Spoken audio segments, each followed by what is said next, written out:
Bonjour et bienvenue dans cette présentation de la plateforme SODPO.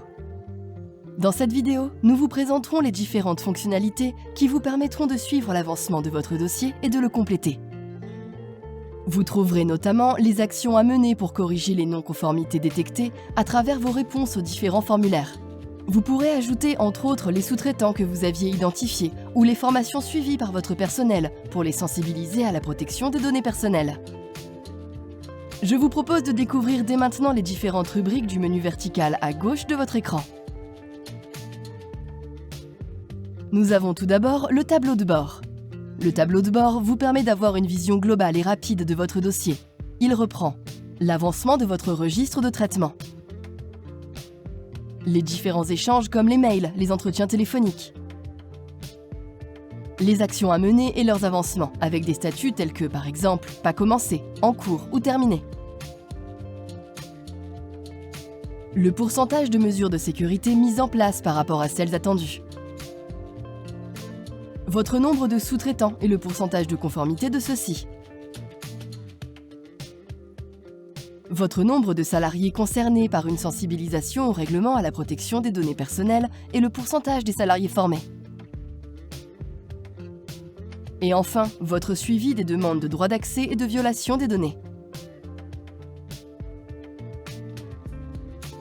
Le volet Information vous permet à la fois de modifier les coordonnées comme l'adresse, l'email ou le numéro de téléphone, mais aussi d'indiquer les coordonnées d'une autre personne comme contact dans l'entreprise pour la démarche de mise en conformité.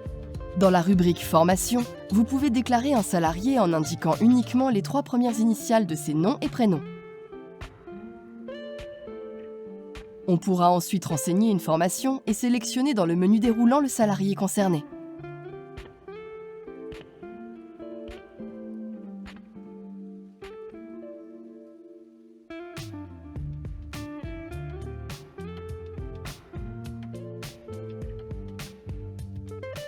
Ainsi, vous pourrez retrouver l'ensemble des actions de sensibilisation effectuées par la société pour son personnel, traitant de données à caractère personnel.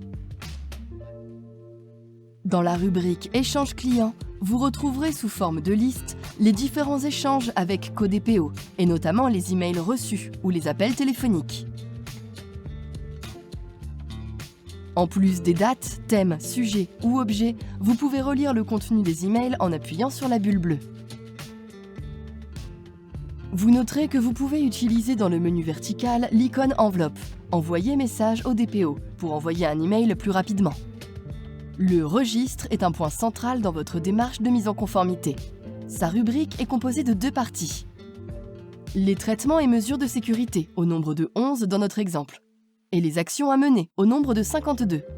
Dans la partie traitement, on notera qu'à côté de chaque traitement est indiqué type, RT pour responsable de traitement, ST pour sous-traitant, MG pour mesure générale ou MS pour mesure spécifique, et le nombre d'actions correctives à mener découlant des réponses que vous avez faites dans vos différents formulaires. Vous remarquerez que le statut vérifié, non vérifié, en cours, pas commencé est indiqué à droite du nom du traitement. L'icône I à droite du statut vous permet d'accéder aux informations destinées aux personnes concernées dans le cadre de chaque traitement de données.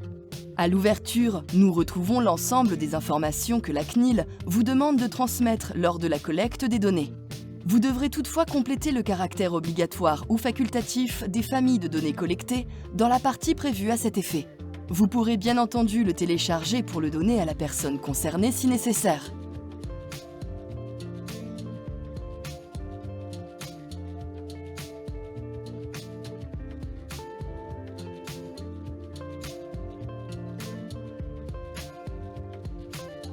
Si l'on appuie sur l'icône Détail, on découvre un chapitrage à gauche pour naviguer directement vers le chapitre désiré du traitement recrutement par exemple.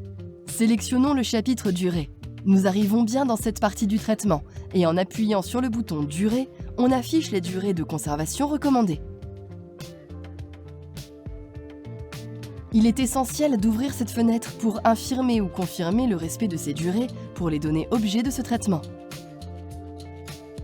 Vous retrouverez aussi, comme cela a déjà été le cas dans la partie dédiée, les actions à mener tout au long de votre traitement. Ainsi, dans notre exemple, il existe une action à mener suite au non-respect des durées de conservation pour le traitement recrutement. En appuyant sur le bouton « Action à mener », une fenêtre s'ouvre dans laquelle sont récapitulées les différentes informations propres au traitement et à la question. Vous retrouvez alors le rappel de la question, de la réponse que vous aviez donnée et la suggestion d'action à mener. Dès lors, il vous suffira de préciser l'action menée et l'avancement de celle-ci. J'indique par exemple que je respecte désormais les durées spécifiées vues auparavant et je change l'avancement en « Terminé ».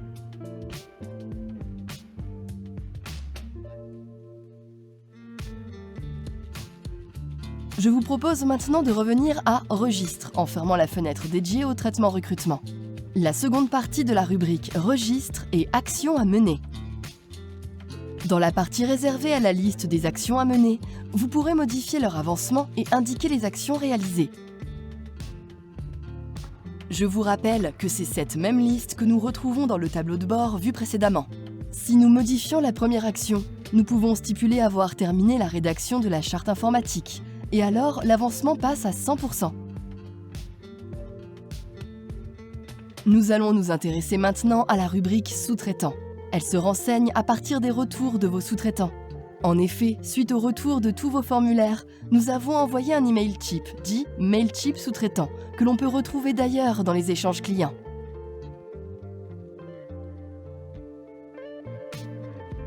Ainsi, par exemple, si nous prenons l'activité expert comptable,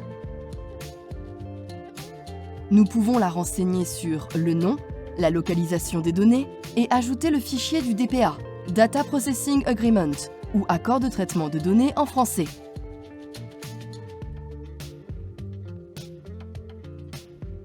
Nous vous avons indiqué 5 types de sous-traitants par défaut, mais vous pouvez en ajouter d'autres bien entendu. Les 2 dernières rubriques permettent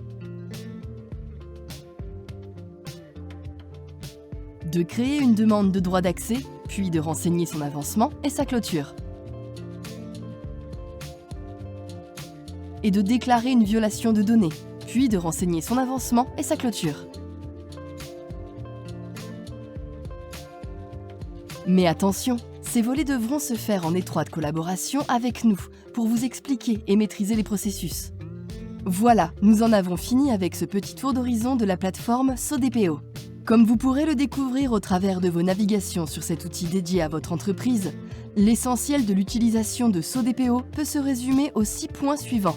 Une vision globale de mon avancement, la possibilité de revoir mes traitements et d'y apporter des mises à jour, réaliser les actions à mener comme mesures correctives, recenser les sous-traitants et leur niveau de conformité RGPD, recenser les formations ou actions de sensibilisation effectuées par le personnel concerné, améliorer les mesures techniques et organisationnelles assurant la sécurité des données, déclarer et suivre l'avancement de demandes de droit d'accès, déclarer et suivre l'avancement de violations de données.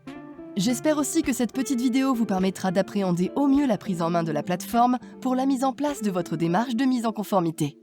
Mais bien entendu, vous pouvez toujours nous joindre au 07 57 95 98 97. Merci et à bientôt.